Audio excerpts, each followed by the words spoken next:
Contos peculiares. Prezado leitor, o livro que você tem em mãos foi escrito apenas para os olhos peculiares. Se, por acaso, você não pertence à estirpe dos anômalos, em outras palavras, se nunca saiu flutuando da cama no meio da noite porque esqueceu de amarrar a si mesmo ao colchão, se nunca soltou chamas pelas palmas das mãos em momentos inoportunos, nem mastigou a comida com a boca que tem na nuca, então, por favor, devolva imediatamente este exemplar à estante, onde o encontrou, e o esqueça. Não se preocupe, você não vai perder nada.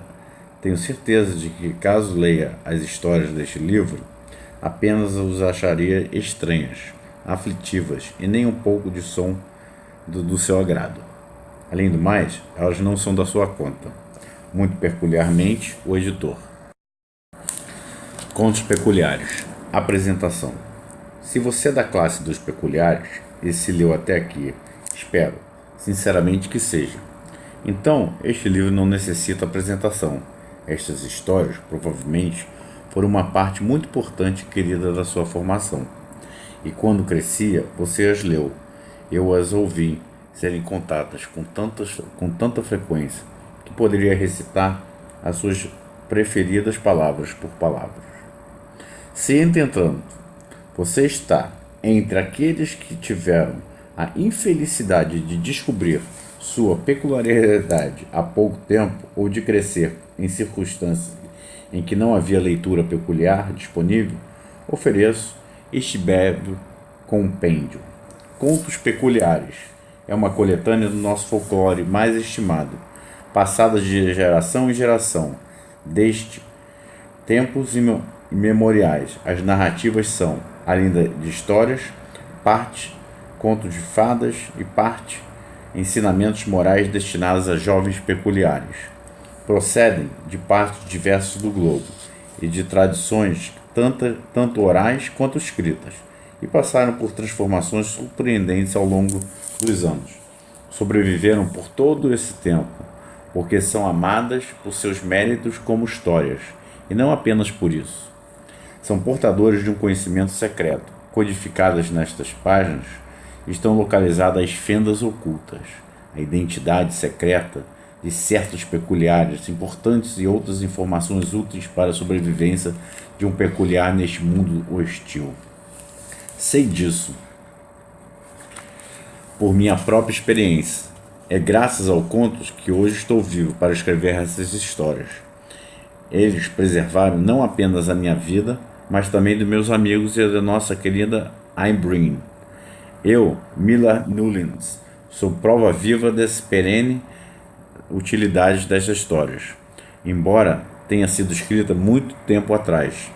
Por isso é que me dediquei à sua preservação e disseminação, assumindo a tarefa de organizar e comentar esta edição especial dos contos.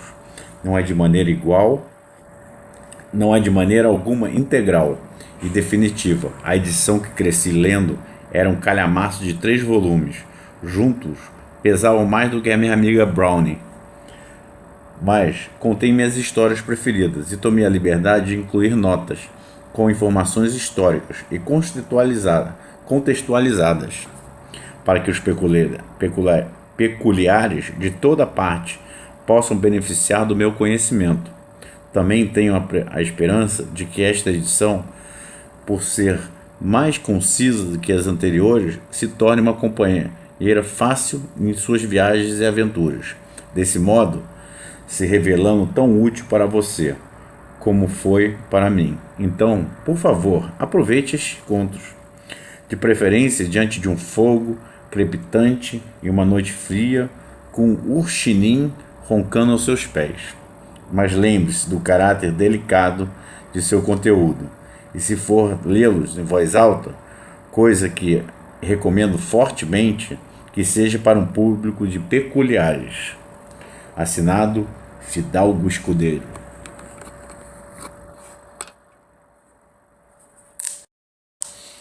Contos peculiares. Esse conto é Os Esplêndidos Canibais. Esse projeto é um projeto piloto, então eu não sei se eu vou conseguir ler o capítulo inteiro de uma única vez. Mas a gente vai começar na página 23, tá? E quando eu parar, eu aviso em que página a gente parou, tá bom? Então é o seguinte, criançada, vamos começar. Os peculiares da aldeia de Swampumuk viviam de forma bastante humilde. Tiravam seu sustento do plantio da terra. E embora não possuíssem objetos de luxo e habitassem casas de estrutura frágil, feitas de junco, eram saudáveis, alegres e não precisavam de muito. Os alimentos cresciam abundantemente nos jardins. Os riachos ofereciam água límpida e até as humildes residências davam a sensação de luxo, pois o clima em Swampumuk era bastante agradável e os habitantes se dedicavam tanto às suas atividades que, após um longo dia de trabalho na lama, simplesmente se deitavam e adormeciam. A época da colheita era a melhor do ano. Trabalhando sem parar, os habitantes colhiam os melhores lírios do brejo que houvessem crescido nos pântanos. Embalavam-nos e nos levavam em carroças puxadas por burros até o mercado da cidade de Chipping Waipet. Uma viagem de 5 dias para vender o que conseguissem. Era um trabalho árduo. Ásperos que eram, os lírios do brejo feriam as mãos. Os burros eram mal-humorados e às vezes mordiam. A estrada para o mercado era cheia de buracos e infestada de ladrões. Acidentes graves eram frequentes, como aqueles que o aldeão Pullman, em tamanha exaltação durante o momento da colheita, decepou com a foice a perna do seu vizinho, o aldeão Hayworth. O vizinho ficou compreensivelmente aborrecido, mas os habitantes de Swampumuk eram tão amáveis que logo o ocorrido foi superado. O dinheiro que os aldeões ganhavam no mercado era pouco, mas atendia suas necessidades e ainda lhe permitia comprar algumas peças de picanha de bode. Em torno dessa iguaria se realizava um festival agitado, que durava dias. Naquele mesmo ano, logo após o encerramento do festival, quando os aldeões estavam prestes a retomar o trabalho nos campos, 3 visitantes chegaram à cidade.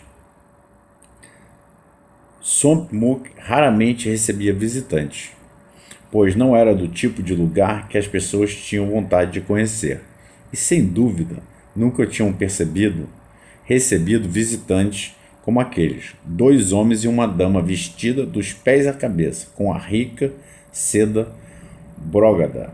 Os 3 chegaram em belos cavalos árabes. Embora fossem obviamente ricos, pareciam abatidos e balançavam sem forças em suas celas cravejadas de pedras preciosas. Os habitantes do vilarejo se aproximaram curiosos e maravilhados com aquelas belas roupas e os cavalos dos forasteiros. Tomem cuidado, alertou a aldeã Sally. Eles parecem estar doentes. Estamos em viagem, a caminho da costa de Meek. Meek, histórica zona de exílio localizada, acredita-se na região atual da Cornualha, explicou um dos visitantes, que parecia ser o único, que ainda tinha força para falar. Fomos abordados por bandidos há algumas semanas. Conseguimos despistá-los, mas nos perdemos completamente. Desde então estamos andando em círculos à procura da velha estrada romana. Vocês não estão nem perto da estrada romana, disse a aldeã Sally. Nem da costa de Meek, completou o aldeão Pullman. A que distância fica daqui? Perguntou o homem. 6 dias de viagem, respondeu a aldeã Sally. Nunca conseguiremos, concluiu o homem, em tom sombrio. Em seguida, a dama de vestido de seda caiu da sela para o chão. Apesar dos tremores, os aldeões se comoveram, resgataram a dama caída e levaram ela para os seus companheiros, para a casa mais próxima, onde lhes deram água e os acomodaram em colchões de palha. Uma dúzia de aldeões se reuniu em torno deles, oferecendo ajuda. Abra o espaço, ordenou o aldeão Puma. Eles estão exaustos, precisam descansar. Não, eles precisam de um médico, disse a aldeã Sally. Não estamos doentes, disse o homem, estamos com fome. Nossos mantimentos acabaram. Não comemos nada há semanas. Aldean Sally se perguntou por que essas pessoas tão ricas não tinham simplesmente comprado comida de outros viajantes que encontrassem pela estrada, mas por educação não se pronunciou sobre o assunto. Ela mandou alguns garotos da aldeia irem buscar tigelas de sopa de lírio do brejo. O senhor estava mandando perguntar a você no telefone? Estava gravando. Desculpa a interrupção, mas a gravação é um piloto, como eu disse, não é uma gravação profissional. Aldean Sally se perguntou por que as pessoas tão ricas não tinham simplesmente comprado comida de outros viajantes que encontrassem pela estrada, mas por educação não se pronunciou sobre o assunto. Ele mandou alguns garotos da aldeia irem buscar tigelas de sopa de lírio do brejo e pão de paniço e um pouco que sobrara da picanha de bode do festival, mas os visitantes recusaram. Não quero parecer rude, mas não podemos comer isso. Sei que é uma oferta humilde e que os senhores provavelmente estão acostumados a banquetes dignos de um rei, mas é tudo que temos para oferecer, respondeu Aldean Sally. Não é isso. Grãos, vegetais e carnes animais, nosso corpo simplesmente não consegue digerir tais alimentos. Se nos obrigarmos a comer, só ficaremos mais fracos. Os aldeãos não compreenderam. Se não podem comer grãos e vegetais, nem carne de animal, o que os senhores podem comer? Indagou Adeon Pullman. Pessoas, respondeu o homem. Todos que estavam ali deram um passo para trás. Estão dizendo que são canibais? Perguntou Aldeon Hayworth. Por natureza, não por escolha, retrucou o homem. Mas sim. O homem prosseguiu explicando que eram canibais civilizados, que nunca matavam inocentes. Eles, assim como outros da mesma espécie, haviam feito um acordo com o rei garantindo que jamais comeriam pessoas à força. Em troca, tinham autorização para comprar a custo altíssimo membros amputados de vítimas de acidente e os corpos de criminosos enforcados. Sua dieta era formada apenas por esses itens. Eles agora estavam a caminho da costa de Meek, porque era o lugar na Grã-Bretanha onde ostentava tanto o índice mais alto de acidentes, quanto o maior número de mortes por enforcamento. Por isso, a comida lá, apesar de não ser propriamente farta, era de certa maneira abundante. Embora canibais naquela época fossem ricos, quase sempre passavam fome, respeitando a lei. Estavam condenados a levar uma vida em constante subnutrição, atormentados por um apetite que quase nunca podiam satisfazer, e aqueles canibais que tinham chegado a Swampmook, já famintos e muitos dias de distância de Meek, estavam provavelmente condenados à morte. Fosse qualquer outro vilarejo de peculiares ou não, os habitantes teriam, depois de ouvir tudo isso, apenas dado de ombros e deixado os canibais morrerem de fome. No entanto, os aldeões eram compassivos quase em excesso, e por isso ninguém se surpreendeu quando o aldeão Hayworth deu um passo à frente e disse: por acaso perdi minha perna em um acidente alguns dias atrás.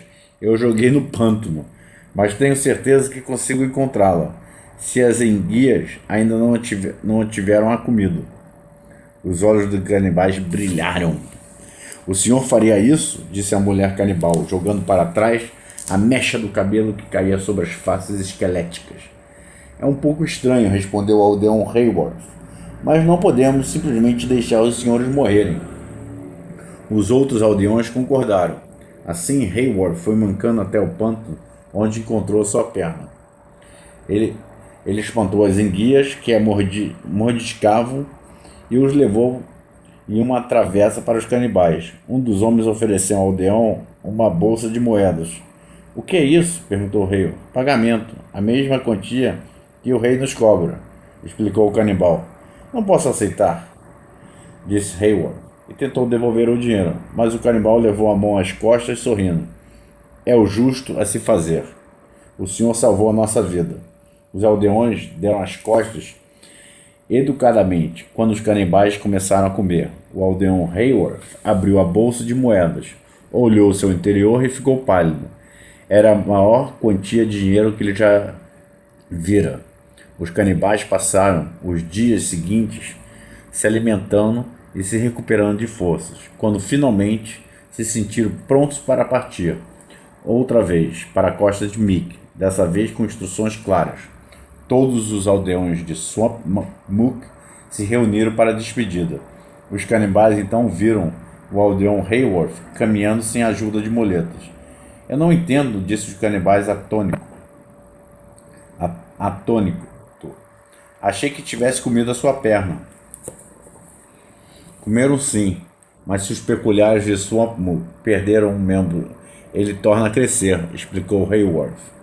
O rosto do canibal assumiu uma expressão engraçada, e ele pareceu prestes a dizer mais alguma coisa, porém desistiu. Por fim montou no cavalo e foi embora junto com os outros. Semanas se passaram, a vida em Swampmoor voltou ao normal, para todos, menos para o aldeão Hayworth. Ele passou a andar distraído durante o dia, era visto apoiado em seu bastão de revirar na lama, olhando para além dos pântanos. Estava pensando na bolsa de dinheiro que tinha escondido em um buraco na terra. O que fazer com aquilo? Todos os amigos opinaram. Você podia comprar várias roupas bonitas, sugeriu o aldeão Bethlehem. Mas onde eu usarias? Trabalho no pântano o dia inteiro. As roupas seriam um desperdício, retrucou Hayworth. Você podia montar uma biblioteca com bons livros, sugeriu Hegel. Eu não ia ler nem ninguém em Swamp Mook. A sugestão do aldeão Bachelor foi a mais tola de todas. Compre um elefante e eu use para levar todo o seu lírio do brejo ao mercado. Mas ele comeria todo o lírio antes mesmo que conseguisse vendê-lo, retrucou Hayworth. Já aflito a essa altura, se ao menos eu pudesse fazer algo em relação à minha casa. Os juncos não ajudam muito a impedir a entrada do vento, e sinto muito frio durante o inverno. Você podia usar o dinheiro para forrar as paredes, sugeriu Anderson. Não diga bobagem, retrucou Sally. Ele devia comprar uma casa nova. E foi exatamente o que Hayworth fez. Construiu uma casa de madeira, a primeira do tipo a ser erguida em Swamp Mook. Pequena, porém bastante robusta. A casa impedia a entrada de vento e tinha até uma porta, e ela se abria e se fechava com dobradiças. Hayworth ficou muito orgulhoso, e a sua casa despertou inveja em toda a aldeia. Alguns dias depois, outro grupo de visitantes chegou. Eram 4, 3 homens e uma mulher, e trajavam roupas elegantes, montavam cavalos árabes. Os aldeões souberam imediatamente o que eram. Canibais viviam sob a lei da costa de Mick. Esses canibais, porém, não pareciam famintos. Mais uma vez, os aldeões se reuniram para maravilhar com eles. A mulher canibal, que vestia uma elegante camisa entremeada de fios de ouro, calça com botões de pérolas e botas adornadas com pele de raposa, disse: alguns amigos nossos vieram a esta aldeia semanas atrás, e vocês receberam com grande bondade. Como não somos um povo acostumado à bondade, viemos agradecer pessoalmente. Os canibais apearam dos cavalos, fizeram referências para os aldeões e começaram a apertar-lhes a mão. Os aldeões ficaram surpresos com a maciez da pele dos canibais. Mas uma coisa antes de irmos, disse a mulher canibal. Soubemos que vocês têm uma habilidade única. É verdade que seus membros se regeneram? Os aldeões confirmaram. Neste caso, temos uma proposta modesta para lhe fazer. Os membros que comemos na costa de Mick raramente são frescos. E estamos cansados de alimentos de putrefação. Vocês não venderiam alguns dos seus? Pagaremos muito bem, é claro. Ele abriu o alforje, revelando uma grande quantia de ouros e joias. Os aldeões arregalaram os olhos, mas ficaram desconfiados e começaram a cochichar entre si. Não podemos vender nossos membros. Preciso das minhas pernas para andar, afirmou Pullman. Então venda apenas o braço, sugeriu Bachelor. Mas precisamos dos braços para trabalhar na lama do brejo. retrucou Hayward. Com o que nos darão por nossos braços, não precisaremos mais cultivar lírios do brejo, disse o aldeão Anderson. Não ganhamos praticamente nada com a agricultura. De qualquer maneira, isso não me parece certo. Nós vendemos desse jeito, ponderou Hayward. É fácil falar, você tem uma casa feita de madeira, acusou o aldeão Batlin. Os aldeões fizeram, então, um acordo com os canibais. Os destros venderiam o braço esquerdo e os canhotos venderiam o braço direito, e eles continuariam a vender os membros à medida que se tornasse a crescer. Assim teriam uma fonte permanente de renda e nunca teriam que passar o dia inteiro na lama ou sobreviver a uma colheita difícil. Todo mundo pareceu satisfeito com o combinado, exceto Hayward, que gostava bastante de trabalhar no pântano, e lamentou ver a aldeia abrir mão do seu tradicional ofício, mesmo que não fosse muito lucrativo se comparado à venda dos próprios membros para os canibais.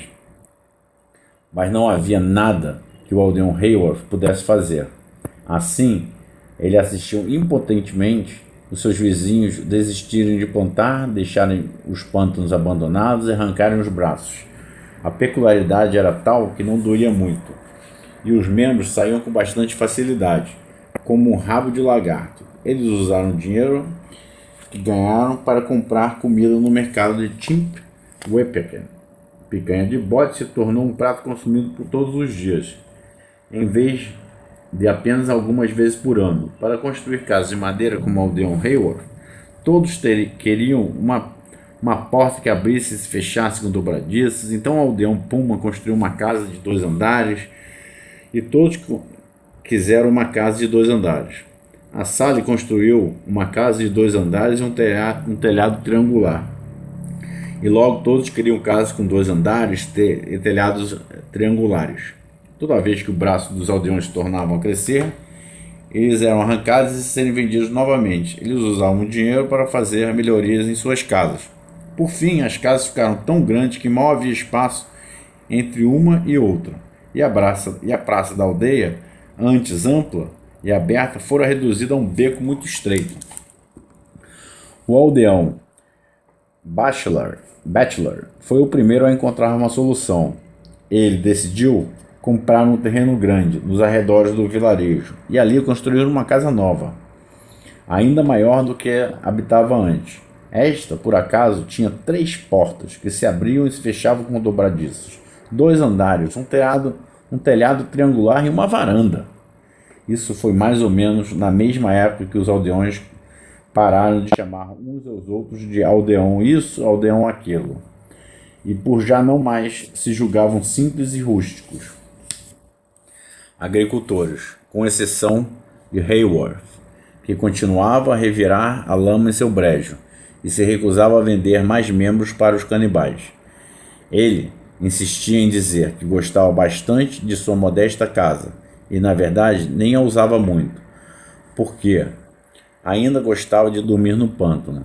Depois de um dia duro de trabalho, seus antigos amigos o achavam tolo e antiquado e pararam de visitá-lo.